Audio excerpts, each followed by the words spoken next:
ہم بہت سی دعائیں اپنی زندگی میں مانگتے ہیں اور بہت سی دعائیں قبول بھی ہوتی ہیں، اور بہت سی دعائیں اللہ آخرت کے لیے بچا لیتا ہے۔ کچھ دعاؤں کے بدلے اللہ ہمیں ایسی چیز سے نواز دیتا ہے جو ہمارے وہم و گمان میں بھی نہیں ہوتی۔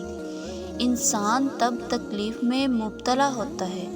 جب وہ اپنے رب سے ضد لگا لیتا ہے۔ ہم اپنی زندگی میں بہت سی دعائیں ایسی بھی مانگ رہے ہوتے ہیں جو ہمارے حق میں بہتر نہیں ہوتی، مگر پھر بھی ہم ان کی قبولیت چاہتے ہیں اور کہتے ہیں کہ ہمیں وہی چیز چاہیے، لیکن وہ چیز ہمارے لیے یا وہ انسان ہمارے لیے نہیں ہوتا۔ مگر یہ مت سوچنا کہ میری وہ دعا رد ہو گئی۔ دعائیں تو کبھی بھی ضائع نہیں جاتی، یا قبول ہو جاتی ہیں، یا اس دعا کے بدلے کوئی اور چیز ہمیں مل جاتی ہے، یا پھر کوئی اور ایسی خواہش پوری ہو جاتی ہے جس کا خیال بھی آتا تھا تو لگتا تھا کہ یہ کیسے ممکن ہے۔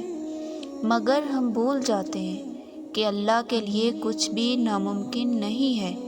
یا پھر وہ دعا آخرت کے لیے سٹور کر لیتا ہے۔ اگر ایک دعا آپ مانگ رہے ہو اور ضد لگائے بیٹھے ہو کہ وہی انسان وہی چیز مجھے چاہیے، تو ایسا مت کرے۔ اگر کوئی چیز نہیں مل رہی تو مطلب یہی کہ وہ چیز آپ کے لیے بہتر نہیں ہے، وہ انسان آپ کے لیے نہیں بنا۔ اور اللہ اگر کسی چیز کو مانگنے کی، ہاتھ اٹھا کر لب کو ہلانے کی توفیق دے سکتا ہے تو پھر اللہ اس چیز کا خیال بھی دل سے نکال دیتا ہے جو ہمارے لیے بہتر نہ ہو سکتا ہے کہ اللہ تمہارے دل میں بہتر کا خیال ڈال کر تمہیں بہترین سے ملوانا چاہتا ہو۔ اس لیے اپنے رب سے ضد مت لگائیں، بلکہ دعا کریں کہ اے اللہ، اگر وہ چیز میرے لیے بہتر نہیں ہے تو اس چیز کا خیال بھی میرے دل سے نکال دے اور مجھے سکون دے دے۔ اور یہ جو تم الجھن میں ہو کہ میرے نصیب میں وہ شخص ہے یا نہیں، دعا پوری ہوگی یا نہیں، اس کا فیصلہ بھی ہو جائے گا۔ یا تو اللہ اس چیز کا خیال دل سے نکال کر تمہیں سکون اور صبر دے دے گا، یا پھر اس دعا پر کن کہہ دے گا۔ بس اپنے لیے بہتری کی دعا کریں، اس سے ضد مت لگائیں، کیونکہ ہو سکتا ہے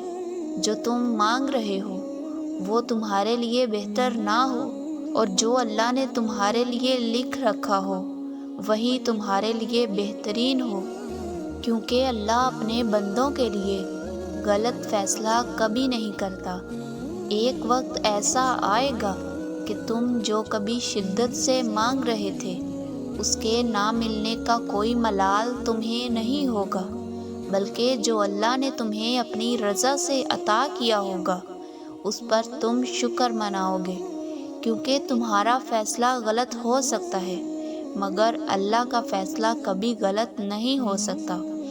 اللہ فرماتے ہیں کہ وہ چیز جو میں تمہاری بہتری کے لیے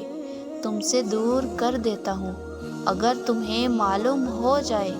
کہ وہ تمہارے لیے کتنی تکلیف دہ ہو سکتی تھی تو تم کبھی بھی اس کے لوٹ آنے کی تمنا نہ کرو، کبھی بھی اس کے لوٹ آنے کا انتظار نہ کرو۔